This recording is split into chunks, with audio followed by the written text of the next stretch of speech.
This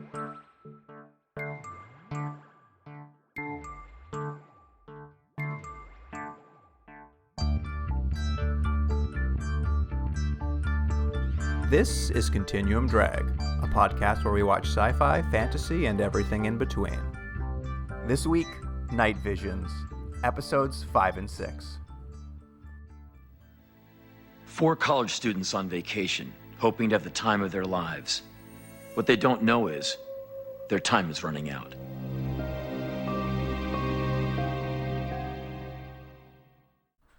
Welcome to Continuum Drag, the podcast where a near-death experience doesn't inspire you to live your life to the fullest. Quite the opposite, actually. I'm Luke, here with my co-host Jordan. What's real, Jordan? I have a problem with this show in that... Why? It's really, really bad. I also really enjoy watching the episodes. It's like this thing I'm like, oh, what are they going to do this week? How insanely bad is it going to be? And it's like, I know like you don't have that feeling, but when I watch it, I'm like, oh, I can't wait. What are they going to do? It's just the most insane show. I wish it was more insane. I don't find them that like exciting to see. I'm like, oh, that was another boring story. Well, some of them are like that. I'd say every other one's pretty boring, but every now and then you're like, wow. That one was particularly stupid. That one was a real waste of my time. Well, before we get into it, we are, of course, joined this week by returning guest, David. Welcome back. Hey, everybody. And Jordan, I think I would say that, on the contrary, this is maybe the best thing I've seen for any of the things I've watched for this podcast. I think it's pretty good. And the star power. Wow. Oh, yeah, star power. Huge. Star power. Huge. Jerry O'Connell. I was going to ask, David, what did we have you on for last? It was either Sliders or the RoboCop series. I can't remember which was more recent. Wow. I knew it was RoboCop. You put Sliders and RoboCop below Night Visions. That last episode of Night Visions, not bad. Not bad. All right. Well, not to spoil anything about my final rankings, but okay. Dave, give it tens. Give it tens because we're teetering so on the end here. So you have to keep going? Yeah. Well, before we get into it, Jordan, I think you have a little something prepared for us. I do. I came up with a little game that I thought worked well for this. Dave and you and Luke can play it together. You could play as a team or against each other, whatever you like. I'm calling it Two Truths and a Lie.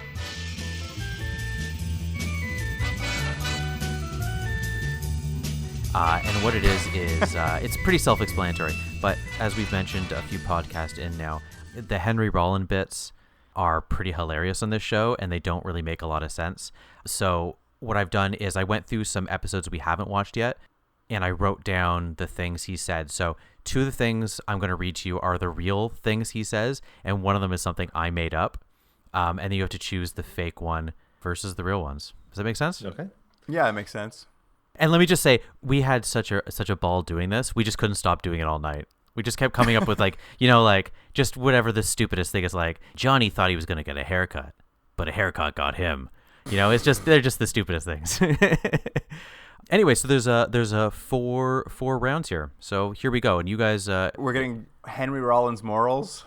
Yeah, exactly. Do you want to go and put on a really tight black t-shirt for this? Hold on, let me fix my posture.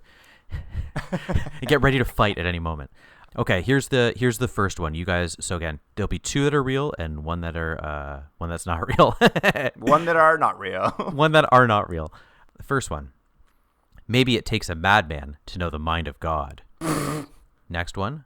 Next time you scoff at someone else's beliefs, remember, behind every legend is a kernel of fact. And the third one. The sweet smell of success isn't always a bed of roses. That last one's fake. I mean, it's hard. I know. They all could be on it, but I think the last one is fake because it's the most coherent. Dave, what do you think? Oh, I said the last one is something that you would say for sure. Okay. You both are correct. That was the lie. Okay. Dave, high five. Nice job. The second one. The first quote is, "Nothing lasts forever, kids. Try not to forget that." The second one. You've just seen that struggling for the perfect taste has its own just desserts. And the third one. We see our world through the hopes and desires, but the harsh reality is often just out of sight. Listen, I was still thinking about the one from the last round where you said kernel of fact. That's not how that phrase works. Kernel of fact? Is that what Kernel I read? of truth. Kernel of truth is the phrase. Yeah, it should be kernel of truth, but apparently they say kernel of fact. He said kernel of fact because I wrote him down. I wrote him down exactly what he said. I can't get it. I guess kept thinking about it. I was like, kernel of fact's not how that saying goes. Anyway, I think it's number one. I think it's number one too You because think it's the first one? Nothing lasts forever, kids. yeah, because Henry Rollins wouldn't say kids, but you would. Guess what? You're both wrong. I don't think so. Was it It ice is. cream one? He does say nothing lasts forever, kids. Try not to forget that. Damn it. The one that was not real is the one I came up with. Is just, you've seen that struggling for the perfect taste has his own just desserts. That's good. Yeah, That is thank you. good. You could write for the show. Okay, a few more here. The next one is Just 10 more. There's only 3 more. Don't worry. Okay, so this one is John thought he was striking the right chord, but sometimes that chord is attached to a noose. The next one is a woman who needed to hear a voice, a man who needed to be heard. Be careful what you wish for. That was definitely real. And then the last one is we all like to think we control our own destiny, but there's always someone pulling the strings. Ooh, hard. I'm going to go with 3. I'm going to go with number 1. Dave, you win it. Yes. The lie Dave, was you're pulling John thought he ahead. was striking the right chord, but sometimes that chord is attached to a noose. Okay, 2 more rounds and we're done. These next ones are Sandra Owens found out that sometimes you need to trim the fat, or the fat might just trim you. Next one, Sydney Craig was on a quest to find her true self. Unfortunately for Sydney, she found it. Last one, Harlow Winton, man of means, lord of the manor, master of all he sees. Okay, well, I think it's number 1. It has a lot of Jordanisms in it. I'll go with number 3 because that sounds like a made up name also. And Luke, you got this one, the first one I made up. The fat might just trim you. Okay, this one's. I think you guys are tied if my my Yes, adding we is are. correct. So this one, I don't know if you're playing together or against each other, but this one will be the tiebreaker. We're playing regardless. against each other. Yeah. No, it's against. It's against. Okay, so here we go. The first pithy statement, or whatever you want to call it, is: you've just witnessed the perfect jailbreak, and she'll never be caught again. The next one: the weight of the world sometimes is too much to carry. And the third: will Barry ever learn his lesson? Give him time. He's only 4.5 in dog years. Oh, my God. That's a tough one. Okay, you go first. Yeah. I am going to guess it's either 1 or 2. I don't think it's 2. 2's good. 2's so boring that I'm wondering if it's a fake out on us. Luke, what do you say? I'm gonna play my hunch. I'm gonna go 1. Dave? Can I hear 3 again, please? Will Barry ever learn his lesson? Give him time. He's only 4.5 in dog years. Yeah, that's the one. That's the one? Yeah. You did laugh really hard at it. Were you laughing at your own joke? Unfortunately, I was not. The lie was the weight of the world sometimes is too much to carry. I knew it. I should have done 2. We both lost. But can you believe that Dave one's talked me out of it. Dave talked me out of it. Can you believe the one with no? It's I laughed every time because I can't believe that's real. He's only 4.5 in dog years. We gotta watch that episode. I did believe that one was a real episode. So, anyways, that'll if people haven't watched the show, that's basically what you're missing. Jordan, you don't need to watch the episode. It's a man who gets turned into a dog, and then Henry Rollins says that, and that's the end of the episode. Spoilers. He looks at the calendar and goes, "Oh no, I need 5 years." He's only a 4.5. All right, good segment. That was really Thank you. hard. That Yeah, was thank you. really difficult. And I don't remember what they say in these ones, but Luke, do you remember what the opening Henry Rollins has to episode 5? Yeah, I'll get into it right now because here's the IMDb summary for episode 5, Rest Stop / Afterlife. 4 college students find themselves in a trap after picking up a hitchhiker and stopping at a rest stop / when a deceased family man comes back to life at his funeral, he becomes obsessed with death and puts his daughter in danger. Yeah, that's about it. Yeah.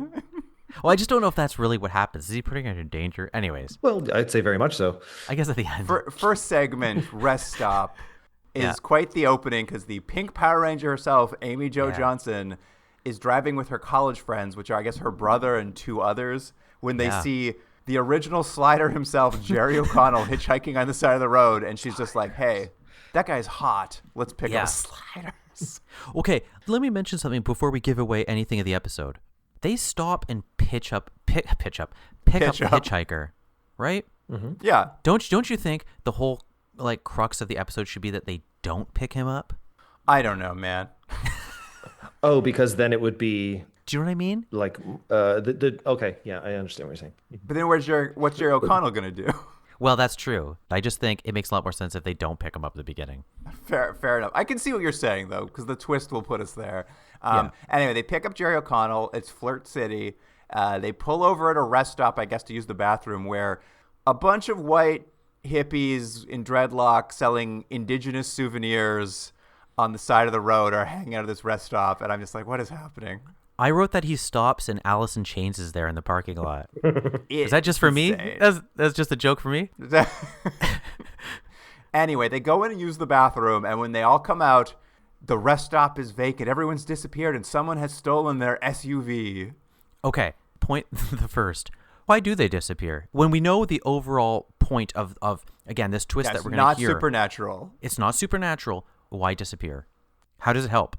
How did they lose the SUV? Did I miss something? Did I miss a piece where they dropped the keys? I don't understand how that SUV disappeared. No, it's just like they just need the car to be gone. I thought the same thing. It's like you're like, oh, this is like a Stephen King thing. They've passed some sort of barrier and they're into this now alternate what I thought the world setup where was too. things are gonna they're gonna succumb to these magical powers or something. It's like no, they took the car. They're like, how? They're like, no, don't worry about it. Jerry O'Connell's got nice blue eyes. Anyway, while they're in this, what happened to our car? What's going on with this mystery? The brother from the car gets accosted in the bathroom. A funnel is shoved down his throat, and he's fed some sort of jar of liquid, and it basically leaves him awake but paralyzed on the bathroom floor when they find him. This reminded me as if they had to make like a 24-hour like film, like in one of those like little film festivals. Oh, where and it felt funnel like, was the suggestion? Yeah, like the funnel was the suggestion. Like, all right, guys, you have to write something and make this movie, and you have to include this little like jar of liquid. And they're like, yeah, okay, we can do something. I did not mind him getting a funnel jammed down his throat. Seemed very unpleasant. I was like, oh well, this is unfortunate to watch. Yeah, that's fair. That's a point maybe for this episode. Dave, would you rather be accosted by hippies in a parking lot or have someone assault you in a bathroom and put a funnel down your throat? What would I rather? Yeah. Yeah, I'm gonna go with not the funnel. That was pretty evocative, unpleasant stuff there. Yeah, I'm gonna go with the hippie. So they're freaking out now. Something's going wrong. The other two friends decide to walk off and get help. So they walk down the road. A truck pulls up and starts chasing them while blaring a Rob Zombie song. They run into the woods. And they get separated while they're running through the woods. It's kind of hard to follow, but essentially one of the two friends ends up ending up back at the rest stop where they started. And they're like, oh no, someone in a truck is chasing us. Let's hide in the bathroom. Amy Jo Johnson goes to see who's in the truck. And when she comes back, her friend and her paralyzed brother have gone missing from the bathroom. And now she's the only one. Like she's the only one left in the rest stop. Yeah. Are you sure it was a Rob Zombie song? I thought it was a Marilyn Manson song. No, I did a quick spot Shazam on it. It's like Layer of the White Worm or something. I like that you got that because what my note wrote is I said they run away with the worst industrial rock I've ever heard in my life. That's my note I made to myself. So it's good to know that I'm still consistent how much I dislike Rob Zombie. I was just sad they didn't get Dragula. Yeah. If you're gonna get a song, get Dragula when Absolutely. you're being chased by a car. Dragula. Yeah, what a terrible song too. Anyway, so yeah, she's alone. All of her friends have gone missing now, and she finds a tunnel underneath a bathroom stall into a like underground like cave living area. Hey, do you think this should have happened earlier in the episode that she found this thing? Know. Don't you think it would have been more interesting if like they get to the rest stop and I don't know, she gets separated from her friend and then she finds this weird layer or something? I just think it felt like I was like, oh, this is happening now, but I thought the whole thing was about like, I don't know, their friends going missing and stuff. Well, and we didn't know if they were in a fantasy world where they lost their car. Like none of it made sense. Yeah. For a 20-minute episode, it did feel like there was a decent amount of padding. Like that chase sequence was several minutes long. And yeah, like the pacing was a little funny. That's what's crazy about this is these are 20 minutes long and they're padded. There's so little ideas. They have to pad out things. Anyway, she gets down into this cave. It's like someone's living down there, and she finds her brother's there. He's paralyzed. Her other friend's now down there paralyzed. And for some reason her brother is now stripped nude and hairless. Yeah. They've taken his hair. They showed them like making like wares with hair.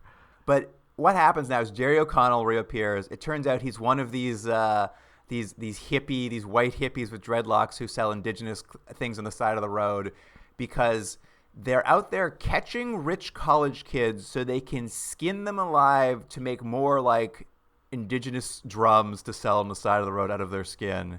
They're doing it because the world is mean to white dreadlocked hippie kids, and this is their revenge. Is that their motivation? I believe so. Yeah, it's like a morality test of, do you show up in this parking lot, and I guess how much of their like trinkets do you buy will depend on how much you get funneled.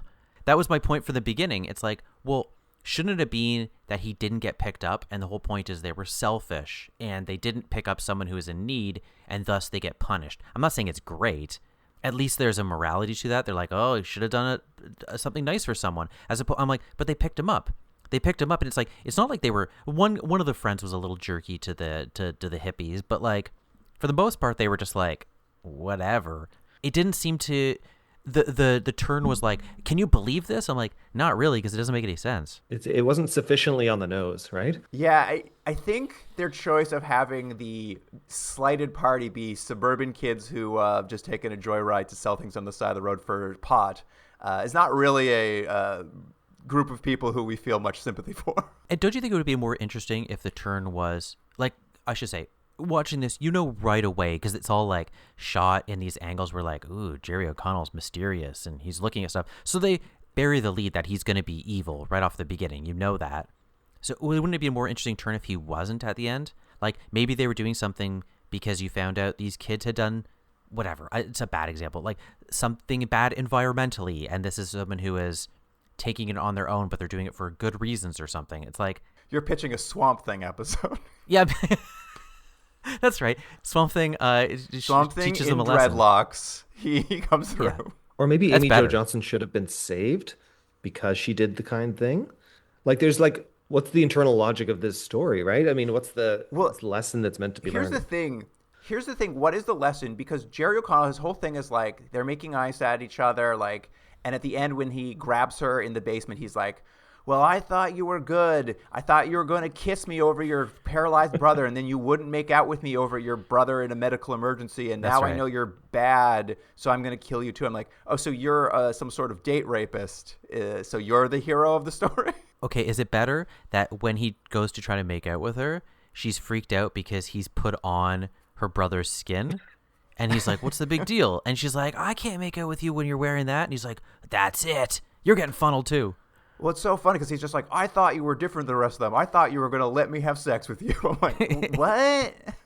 It was the worst time because through the whole episode, he's like really like pushing on hard. He's like, oh, that bracelet would look great on you with your beautiful eyes. And he's like, oh, your beautiful sweater really brings out your whatever brown hair. And he's like, he keeps saying these like he's like love bombing her. And then in the end, yeah, he's like, it's like standing over someone who's dying in a hospital bed, and he's like, so you like want to do it right now? And she's like, no. And he's like, that's it. That's the last straw. Anyway, Amy Jo Johnson gets a funnel down her throat, and the episode ends. Yeah.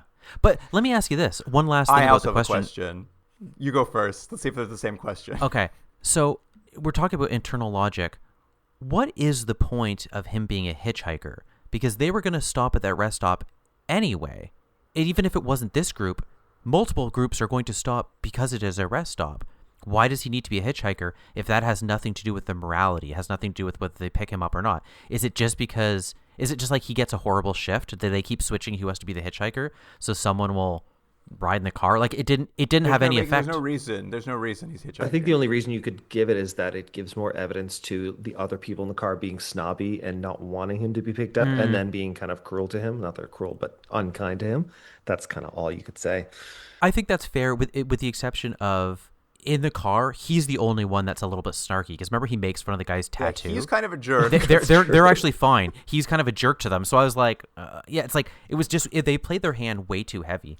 Okay, here's my question. One of the two friends who ran away in the forest got away. What happened? What happened? Classic. Two Two of the friends walk down the road to get help. Rob Zombie truck pulls up. They run. They get separated in the woods. One runs back to the rest stop, and the other one we just never see again. Good point. There were 4 of them, and then at the end there's like, I don't know. We forgot to write an ending for that character. I don't know. It just later on, they're just like reading a book, like drinking coffee. That's it. It doesn't explain anything. They're just having a good time. It's just like, are the police gonna come? No. This episode's only 20 minutes. We don't have time to wrap up all 4 characters. We only have time for a 3-minute chase to a Rob Zombie song. We got to get to Henry Rollins being like, I can't. Do you remember what he says at the end of this? Yeah, Henry Rollins says, "Some people end up on the trash heap of life. Others get recycled." That's the moral. Insane. Did you guys think that the Henry Rollins bits are shockingly short? Oh, yeah. It's kind of like a Rod Serling type role he's playing there, but I feel like it's like half a sentence usually that he says, and then it just... We have a running theory that much more was shot, and for whatever reason they've cut it considerably, whether it's for time or because it wasn't working, which it doesn't look like it's working at all. But yeah, they've cut it to like the bare minimum, to the point where it's like, I don't know why he's there. It might as well not be there. Yeah. They're cut so tightly. There's not even breathing room around them. Like you feel like there should be like at least a few milliseconds of like breath on either side of his sentence, but it's like immediate. As soon as he finishes talking, immediate black. It should really be that he's surprised every time, like he's having a sip of a drink or something. He's like, oh, quick, because that's how fast it goes. Anyway, let's move on to the second segment of this episode, Afterlife.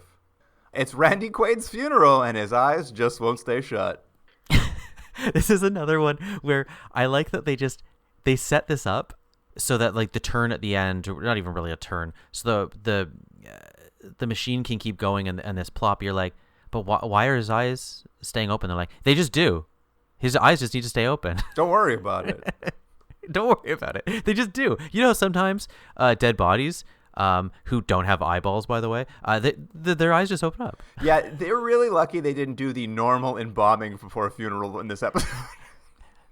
That was one of my first notes, is like, I like that they had like a modicum of research in that when you see him, which we'll talk about in a minute, jump out of his casket, they had this slit clothing at the back, and I was like, oh, there's a nice little detail, but then the rest of the embalming stuff makes no sense. Only the jacket. The rest only of the jacket, I know.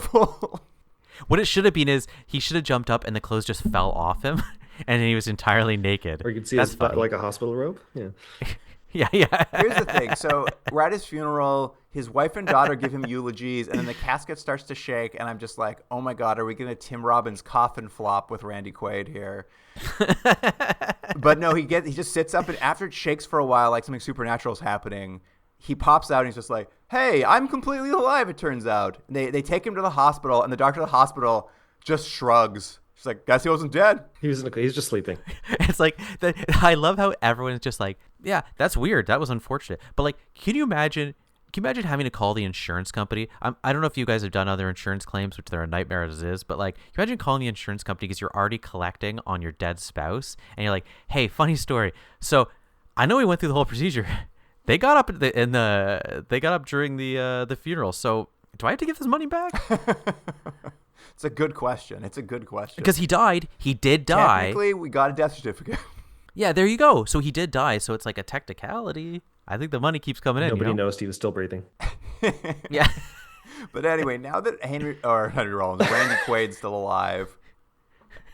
I wish it was Henry Rollins in this episode. Randy Quaid angrily pushes out and stiffly goes, I'm alive. Randy Quaid is very obsessed with morbidity now. When he sees his wife, he's just like, all I see when I look at you is your rotting flesh in the future.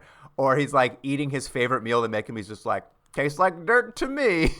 He was like especially mean to the wife, right? They mentioned in like a passing line that him and his wife were estranged at the time of his death. So now that he's come back, she's sort of like, this seems like maybe we're getting a second chance, like a weird second chance, but a second chance. And he's like, I look at you when I see decay and death. And I was like, huh, you could have said like, thank you very much. We'll discuss like, you it. Smell like dirt. Yeah.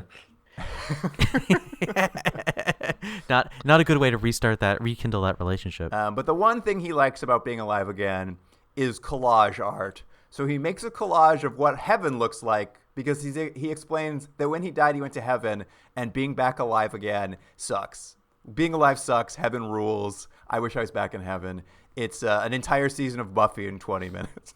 Yeah, there's like shades of like a lot of things, like sort of like flatliners and other things that, to varying degrees are maybe more nuanced take on what the afterlife is or what the effect would be of a, near-death situation or whatever you would call this. Someone is actually dead for some time and have come back, but like it's like not really what they're interested in. They're more interested in like, yeah, he's back now and he just really wants to get back to heaven for some reason. He's going to act irrationally. The wife goes to see her local priest to see what's going on. And this is my favorite. She's like, priest, my husband came back to life and now he's obsessed with heaven. And the priest is like, nah, he didn't die. That's not possible. The priest like shuts her down so fast. Like, nah, he's lying. He's a liar. That's not true. Yeah. To be fair, he's probably the most sane person in the episode. Yeah, he's like, your husband's making shit up. Don't believe it. Yeah, she's like, but he told me I have rotting flesh. Should I take that as a compliment? And his daughter, who's just happy her dad's back, is constantly trying to cheer him up. And he's just like, she's just telling him, he's like, listen, Dad, I know you're looking for a reason you came back, but couldn't the reason just be that you're to spend time with me, your daughter, who missed you so much? And the dad's just like, you know what? That gives me a great idea. What if I killed you too and we both went to heaven? Can I make one note that has nothing to do with anything? But I wrote down that she sort of dresses like Dana Scully. Who, the daughter?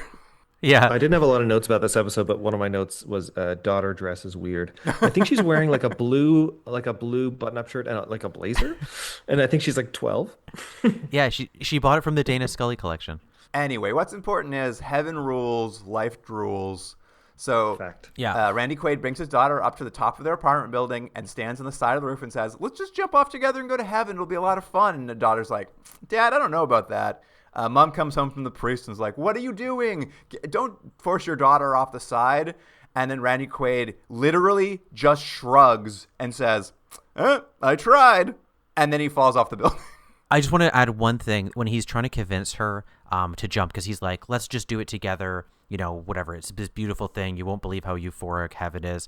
And he goes, remember when you were learning to swim and I waited for 3 hours for you to jump into the pool? And I was like, that's abusive, man. Can you imagine 3 hours trying to force your child to jump into the pool? I'm like, I don't think they're ready. 3 hours? So what's he doing? No wonder this guy's crazy. What's he just sitting there? He's standing in the pool for 3 hours? He's waiting. He's just waiting in the water. He just keeps yelling now over and over, louder and louder. Yeah, now. I will now. 1, 2, 3. Now. 1, 2, 3. Now. I will say it is interesting, probable flaw with this episode of having like this dad who's going to try to convince his daughter to come to heaven with him, and then casting Randy Quaid, one of the scariest men alive, in that role. Like at no point are you like, maybe she should. At all times you're like, don't trust Randy Quaid. Don't do it. Don't trust Randy Quaid. Is that because of what you know about Randy Quaid or just because of how Randy Quaid looks?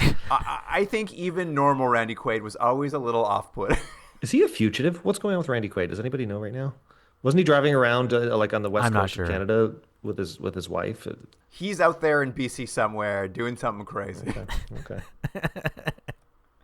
Anyway, he falls off the building in a long green screen effect where he like very lackadaisically falls to the ground. That was great. That was my favorite shot. Yeah, it was good. Cut to second funeral.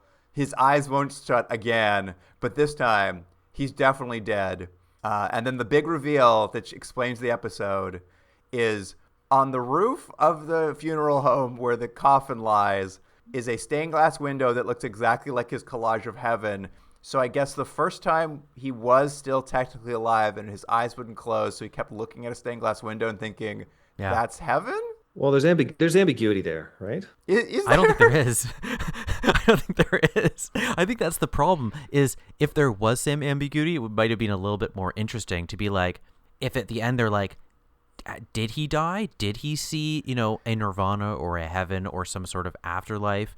Was there just a miscommunication of how he sees life and death and how his family does, and some sort of dynamic there. But they're like, no, wouldn't it be funny if his eyes just were open? And then like, but he's dead. You're like, no, he wasn't dead. Yeah, he was so like, why? He just wasn't he dead. was sort of in a coma, looking at a stained glass window. But why all the euphoria? Why I don't understand. Like none of it makes any sense. What I wrote as my last note, Luke, was, and this was Dave, you won't get this because you didn't watch earlier episodes, but I wrote at the end the funeral director should have become aliens and started biting him, because that was the end to an end to another one. And I just kind of like the idea that every episode ends like that. You're like, that's Don't worry. an ending. We've got Henry Rollins to explain what happened, and he says, "Faith sustains. Sometimes it consumes." Shut the fuck up. Thanks, Henry. Anyway, that's that episode. I can't believe there's 2 stories every episode. Like it makes them feel so long that I have another 2 to talk about. Well, it's funny. Just before we started recording, because I forced Jamie to watch these with me, and we're talking. I'm like, hey, what were the 4 storylines? She couldn't remember. You can't remember 4 of these without like having the notes in front of you. You can't remember these. They just pass away. They like similar to Randy Quaid. Yeah, damn it. All right, here's the IMDb summary for episode 6. If a tree falls / the occupant. When Mary Hughes got divorced, she was afraid to be alone. Now she's terrified that she isn't. 3 college friends drown in a lake and discover that they can still live as long as no one learns of their death. / who keeps moving Mary's things and making noises in her house? Is someone invading her home, or is it all in her mind? Oh. All right. I love how anytime you watch these, you can just think of another movie or TV episode that you've seen that is just so much better than the version they do.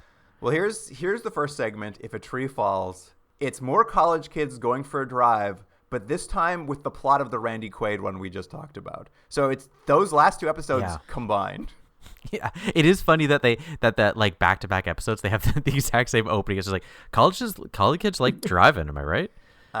This time it's Natasha Lyonne in the car, which is something.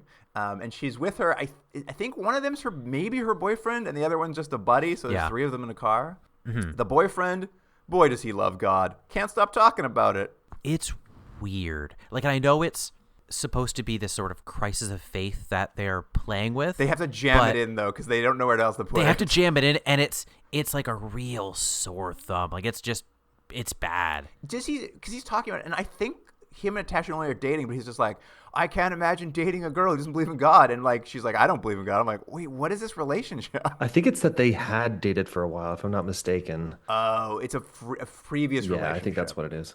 Don't quote me on that. I got you. Anyway, it's all cut short. Also, honestly, can you imagine what a drag it'd be on a drive? You're just driving, and the guy's like, hey, can I talk to you more about God? You'd be like, oh. Like we did that at that rest stop with those hippies. Like I don't want to keep talking about it. Don't worry, it's cut short, Jordan, when they hit a really big stone in the road and then drive off a cliff into the lake. Yeah. It's so funny because they go off a cliff, and the next thing you see is the 3 of them pop out of the water safe and sound, and they just start having a splash fight like it's super fun. I'm just like, oh, okay, you guys, you're having too much fun with this car you just drove into the lake.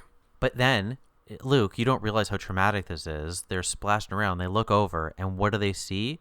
They see the car going into the water and their own dead bodies in it. How could that possibly be? I can't believe it. They're going to have to really jump over some mental hurdles to make us believe this could happen. Well, that's the thing. They start walking back to campus, and they're like, are we dead? Are we not dead? They can't decide. Are we Randy Quaid? Are we not Randy Quaid? But then a truck nearly hits them on the side of the road and honks and yells at them. So they're like, okay, they're still alive. Or are they? Question, though. Let's say the 3 of us are driving in the car. We're having a good old time. Dave keeps trying to tell us about God. And we hit a rock. We go over, and we go into the water. We get up, we splash. We're having a good time. And we see our dead bodies going down into the thing. Wouldn't one of the first things, or at least one of us go, we got to go check out those bodies? Like, when they start having the conversation, they're walking down the road. And they're like, did we die? What's happened? None of them at that point think they're going to go back and get the bodies. They have no investigation. Here's the thing, Jordan. They very quickly decide it was Schrodinger's car accident. Yes, like way too quick. If you think about all the different possibilities that happen, they're just like... That's the last one I would have got to. Yeah, I would have been like it would have been one of those things where I can't believe I'm going to reference Scully again, but it'd be one of those things in the X-Files where she's like, Mulder, it was clearly just the reflection of the water hitting on the temperature of this time of the season. And I'd be like, okay, I guess it could be that. Like, there's so many other explanations other than we're existing in two different planes of existence, and if one of us goes away, the other one will disappear. Here's how it works: is since no one saw the car accident, they are both dead and alive. So if anyone finds their bodies, they'll die. But as long as no one finds their bodies, they're alive. It is just Schrodinger's cat, but placed into the dumbest possible form. They did a really good job at guessing exactly what was going on with them. You're right. Immediately. Even more amazingly is they get back to campus, and the religious guy, he's such a selfish jerk. He immediately goes directly to a priest to confess, tells the priest, hey, both my friends are dead, kills both his friends again. They immediately cease to exist and end up back in the car. And then they're only saved when he tells the priest, also, I died in the car. And the priest is all like the priest in the Randy Quaid one's just like, all right, you're an idiot. You're an idiot. That's not true. Which I guess stops him believing the friends are dead, which rematerializes them back to the living plane, I guess. The rules of this are insane. See, the thing about this is I don't love the sort of trope of the religious person, the crisis of faith. I just kind of find it a little bit boring. But the way they did it was just silly, because it could have just been that they implied at one point he thought one thing and now doesn't believe it anymore, and this thing has happened where this inexplicable thing has happened, and thus it has triggered something from his past or his past beliefs, and he doesn't know what to believe anymore. That's not that interesting, but at least it's better than just he's an annoying evangelist who's I can't not go tell the priest stuff. He is a Bible literalist. Later in this episode, he says, he's well, I don't know what. He's because his friends are well, maybe it's just God giving us a second chance. He's doesn't say anything about this in the Bible. I'm what? Excuse me, sir? He's I read it. That doesn't mention this exact circumstance. Yeah, he's annoying. Anyway, so he kills his two friends very briefly, and they come back to life. And his friends are shockingly not upset with him. They're very cool about him just killing them briefly. Yeah, wouldn't it be more interesting if at this point it basically becomes like a battle royale thing? They're oh, we want to survive. We better kill him before. Dude, I immediately was us. you got to kill him. You have to. Yeah. There's no other way. He's that friend who's gonna rat you out the second anyone says anything to him. Mm-hmm. So, they smoked pot. Dave, would you kill him? Yeah, I'd kill him. Oh, hold on. I have to go back to the car accident. I have a question. It's a TV production type question that you two gents should be able to answer. So, did you notice that when it does a flashback of the car going into the water, that the car is clearly just dropping down as if it was being held by a crane or something, and is not, in fact, flying off a cliff? Is there a reason why it would have been done like that? Would that be easier to shoot or easier to make happen? It would be easier to take the car out afterward. Okay, I see. Because if they lower it in, then they can just they can pull it back out as opposed to having to dig around and put a crane. This is for budget reasons. Okay. I'm actually surprised they even shot that part. I thought we were just going to do a thing where they're going to show the car and then just I went into the water. Well, because I'm surprised, because we're guessing that most of these segments probably take about 3 days to shoot. We see a lot of sinking car shots and cars underwater. There's they spent a ton of money on this episode, wasted it, but they spent a ton of money on this episode. Anyway, the friends are okay with it. They're just trying to convince him to be cool, and they come up with a plan. They're if our bodies are in the water, and we briefly died again, we could see through our dead eyes and see that the car was hadn't sunk all the way to the bottom of the lake. It's on the ledge of the cliff in the lake. So they're worried someone might discover. It's very convoluted. They're it's not sunk far enough, even though it could fall and sink further. We need to do something about that. I've got an idea. Let's go pull our bodies out and bury them in the woods. That'll prevent someone from finding them. Is that a better idea? The idea of getting rid of the bodies, because they've apparently nailed the idea of, you're saying they've figured out what has happened. Yeah, we just have to accept the idea is correct now.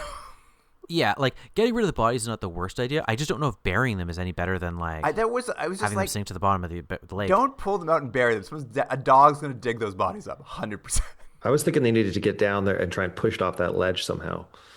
Exactly. They're just it's right on the ledge of a cliff. It didn't fall all the way. I'm just push it. Just push it. Anyway, Well, you know what, they did try. Someone did try. Yeah. None of that's important. You're right. The religious guy, he's still unable to deal with this.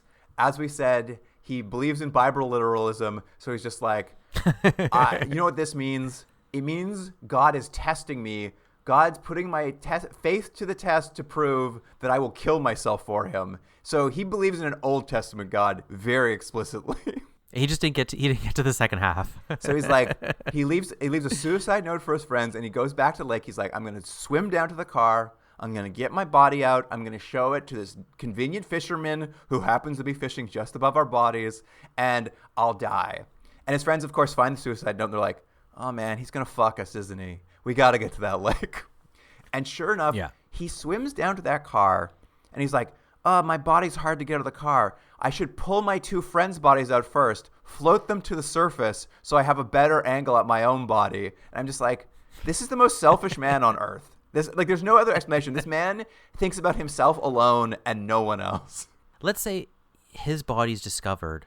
Won't it then be implied that they all died, and then everyone will know? Certainly open up an investigation of some sort. Right. So they're sort of dead no matter what. Yeah, the question is like, does any discussion or questioning of this topic lead him to kind of blur out or cloak like they were doing? Because it seems like if someone's questioning something, that might be enough to kind of put him back under there. It's hard to know. It is hard to know. But because he floats his two friends' bodies to the surface first, they, of course, like get to the lake and then immediately die because the fisherman sees their two bodies. And he's like, hey, look, two dead bodies. They die. And the religious guy, he still can't get his fucking body out of this car. And he accidentally knocks the car off the cliff in the water, so it sinks too far for him to get to. And so he's the only one who's left alive at the end of the episode. And it's so bizarre. He comes back up. Police come. Ambulances come. They're taking the bodies away. A Melissa Etheridge song starts playing. Natasha Lyonne's dead body starts crying a bloody tear, and then they focus in on a rose because they mentioned roses earlier. And it becomes like an experimental music video for Melissa Etheridge, as if this story had any deeper meaning at all. It's not, as if it wasn't the most shallow, empty thing you've ever seen in your life. I love the end of the rose. It was so bad. It was so bad. You're just like, and then she has a rose. I was like, why? They're like, doesn't matter. Here's something wrong. It's so deep. This is such a deep story of loss and faith. I'm like, it's not. It's about one dumb, selfish guy and the stupidest concept you've ever heard. Yeah. And then it's like, what if God was one of us? I was like, oh, this is great. I know that's not the song they played, but it should have been. Joan Osborne song, Jordan. Yeah, that's right. From her album Relish. Anyways, it's good. And then Henry Rollins steps out and goes, he couldn't see the forest through the trees. No, Henry, that's not what happened. Oh, my God. Anyway, segment 2, The Occupant. Sometimes you drown under the truth, or the truth drowns under you. Perfect. Good job. Thank you. Listen, this next segment, The Occupant, it starts off and it's just like directed by Joe Dante, starring Bridget Fonda. And I don't know if you noticed this, Jordan, but written by the creators of the series. This one is the one written by the creators of the series. And I'm just like, all right, surely we're about to watch the most representative idea of what this show was meant to be, because we've got the best director, we've got the creators of the show writing. And at first I was like, and they got Bridget Fonda. And then she came on screen and I was just like, I don't know who Bridget Fonda is, it turns out. I just know her name. Who is Bridget Fonda? I've never seen her. I've never seen her before in my entire life. She's in Jackie Brown. Right? Jackie Brown? Okay. Yeah, she's third generation Fonda. Is she in Fast Times at Ridgemont High? I don't think so. That might be Jennifer Jason Leigh. Yeah, that's Jennifer Jason Leigh. Okay, scratch that. I just know her name, but I saw her face. I'm like, I've never seen this woman in my entire life. I just know her name, and I realized I'm like, oh, because I know who her mom is. You know who's a good actor? Henry Fonda. Anyway, it doesn't matter. Bridget Fonda is a woman at home alone at night. She seems a little nervous. And while she's watching TV, she comes back into her kitchen and finds a used plate on her kitchen counter. She didn't leave it there, so she calls the cops.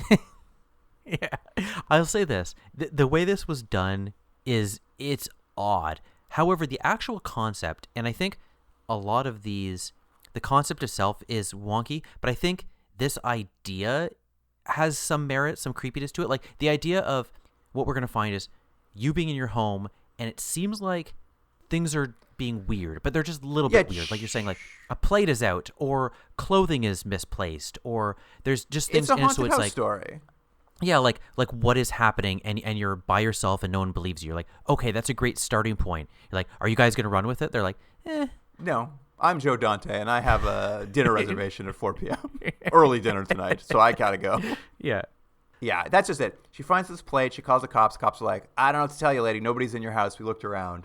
So she's like, I better go get dressed up fancy and take myself to dinner. Yeah, it is weird because she goes to dinner by herself. There's hints of like there's something weird because there was like, I'm like, oh, is this normal to go to dinner? Like, there's nothing wrong with going to dinner by yourself, but it's the way she sort of dresses up and goes to seemingly a fancier restaurant and is ordering wine. It's like things you would do on a date or, you know, with a partner or something like that. But what I think is weirder is she's at this restaurant and there's a bar and there's a guy just like hanging out at the bar, and I'm like, but does anyone do that at a restaurant? It's not like they're at an actual bar where someone just leans on the counter and it has beers. You wouldn't do that at a restaurant. That's no, weird. And he's checking her out.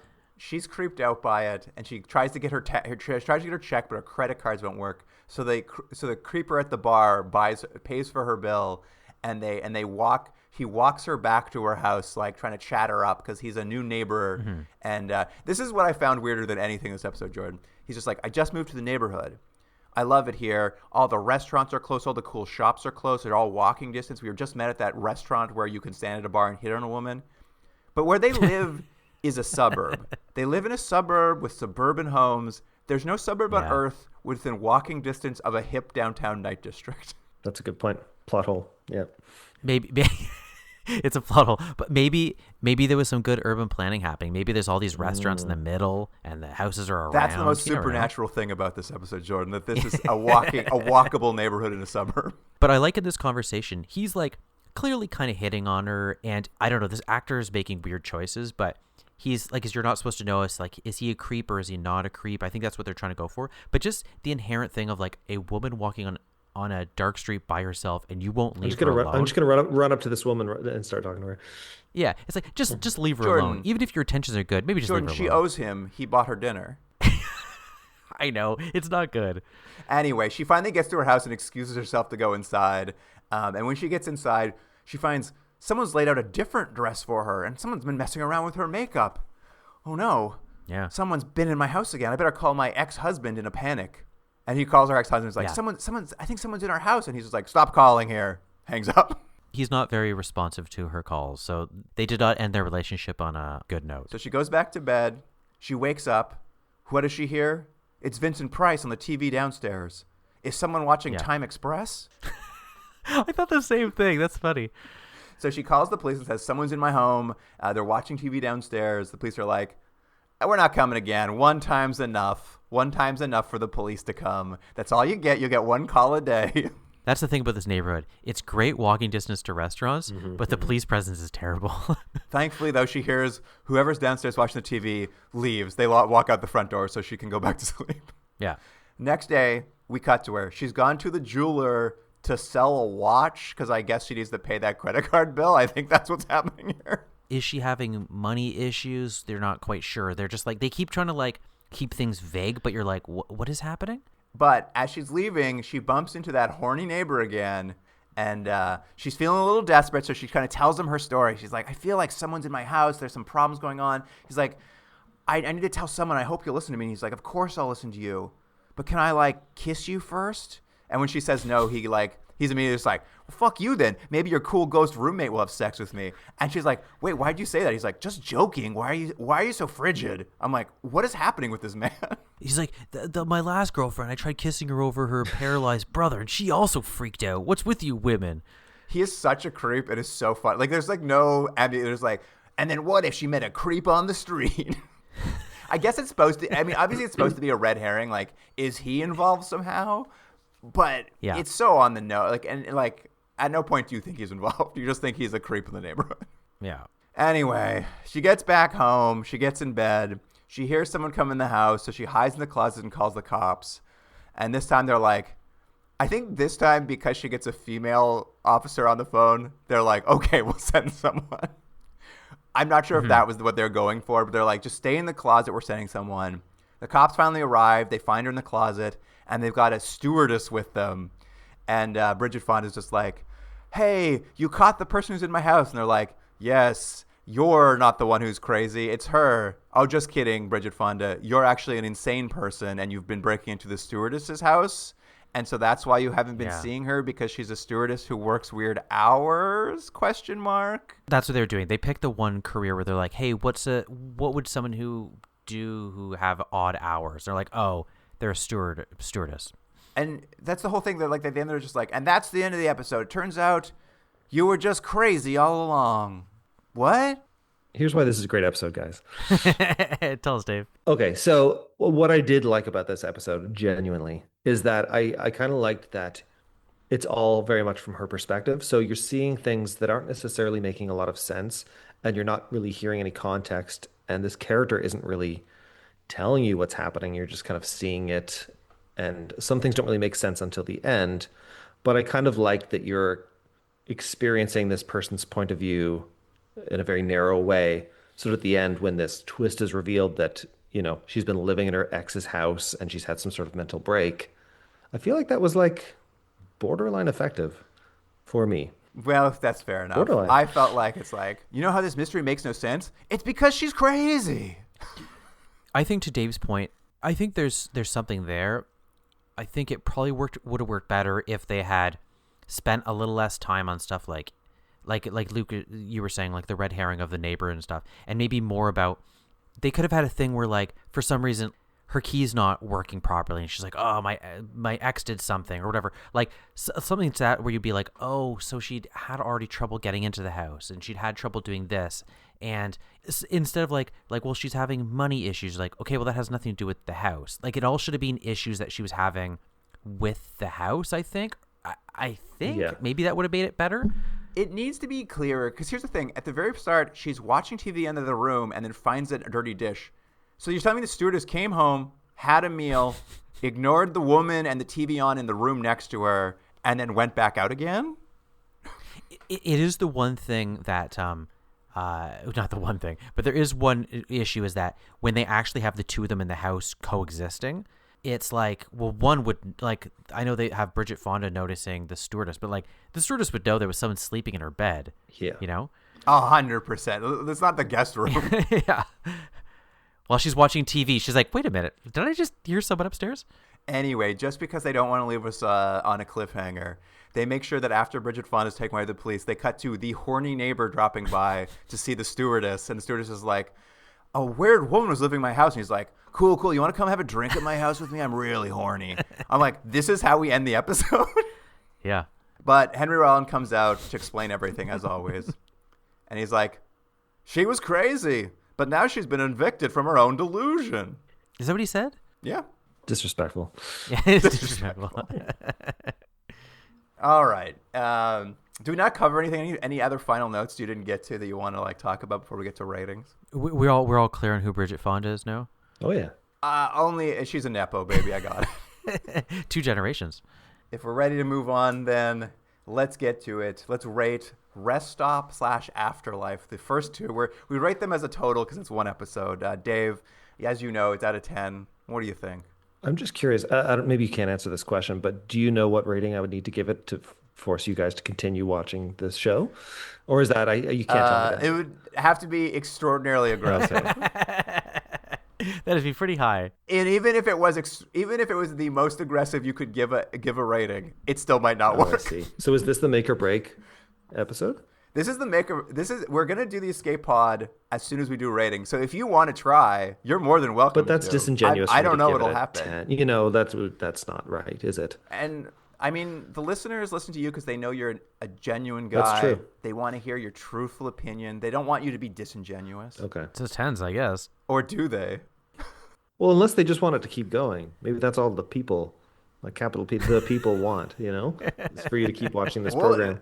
Are you a man of the people, David? That's the question. Are you a man of the people?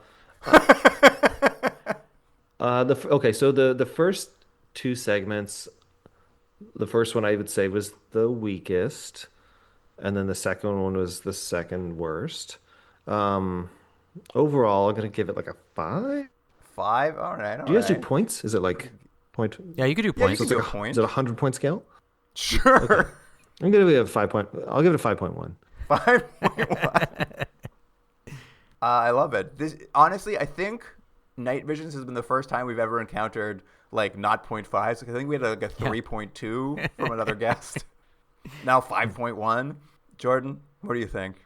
I think the for Rest Stop, I was just going out of 10, so we could just add those. But like, I would have given the first a 2 to 10, and then the second half I would have given a 1.5 out of 10. But because we're doing it in different increments, I'll give the second half a 1.2 out of 10. So wait, the total episode's 1.2? No, the total episode. Let's give the whole overall episodes. Let's give it a 3.2. Nice. 3.2. Yeah. Great. Yeah, I mean, as I said, I liked seeing the celebrities come out. The stars were out to shine. They didn't do anything with them, but they were there. And I'm going to go with a 1. I have to give the next one a 10 now. If a tree falls in the forest, if a tree falls / the occupant is the next one, Dave. 10. 10. A full 10. You loved it. It was a perfect episode. Perfect episode. What I would say about the last segment was there's a number of problems, and I think they made some poor choices. But I really like that concept, and I really like the resolution of it with, she was the crazy one all along. I think a number of the choices that were made throughout the episode were not the best, and there was a bunch of stuff in there that didn't need to be there at all. However, I think the idea of there's someone in my house is a pretty relatable concept and is a pretty genuinely scary thing, and that's probably about as scary as the show can get. There you go. 10 out of 10. Hey, I don't think you're wrong. I think what we've said throughout this is the concepts are the beginnings of maybe an interesting idea. It is just in the execution. Jordan, what do you think? I would give the first half a 2 out of 10, and I give the second half a 3.5 out of 10. So I'll give this a 5.5 overall. I would say a 5.5 overall. Wait, the two, are you combining the two scores? I'm just adding them. I'm just adding them together. I was going to say, I'm like, this is really changing. Yeah, just changing how I feel like. I'm going to give this a 5.5 out of 10. I don't know. Schrodinger's car accident was the weirdest idea I've ever heard of. Led by the most unlikable character I've ever encountered. And then I couldn't have thought less of the occupant. It couldn't have been more of a nothing episode to me. I'm going to go 0.5. I love when Luke gets really, really angry and hates these things. I love it. But see, I'll say this. I have mixed feelings about this show because I think it's a bad show, but I am always entertained watching it. So, like, I could just as well give all these 10s. I know, Luke, you don't feel that way. You find it really boring. Yeah, that's where we differ. But I find it, like, every week I'm like, hey, I can't wait to see what, like really not well executed idea they're going to do this week. Like, I really enjoy it. I'm a bit of a sucker for an anthology show. Fair enough. Every week I'm just like, oh, here we go again. All right, gentlemen, shall I type these into the escape pod and see if we're climbing on board? Oh, we're absolutely. I'm not getting in the escape pod. We got it at 10. You're gonna stay. You're gonna go down with the show. No, Dave, come. You wouldn't believe the euphoria you're gonna feel. Come with us. We're gonna murder suicide and go to heaven. Yeah.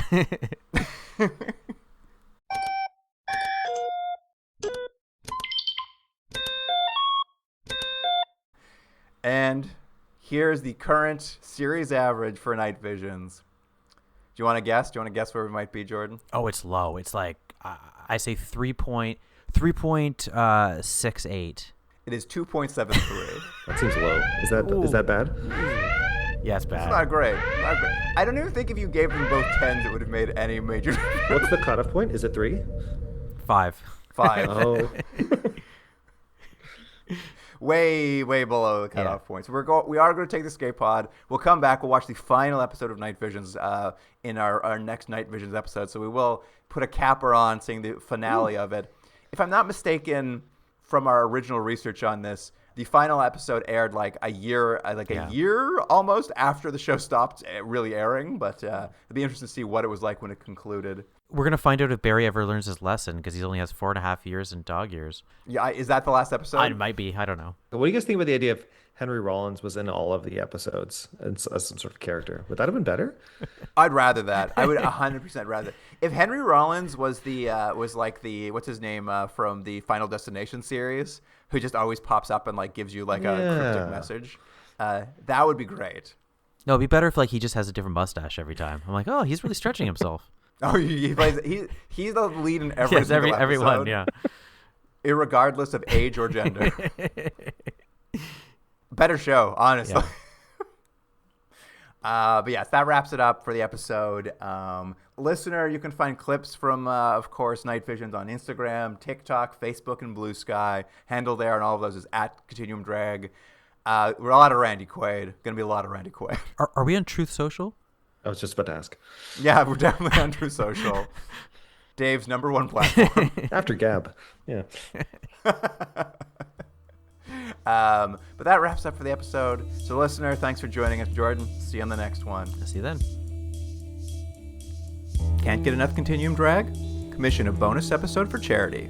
Want us to watch an episode we missed after using the escape pod or during a best of run? No problem. Is there an episode of a series we've never watched or a TV movie you want us to cover? You got it. Wish we'd comment on your favorite movie, content, or other weird media? Sure, why not?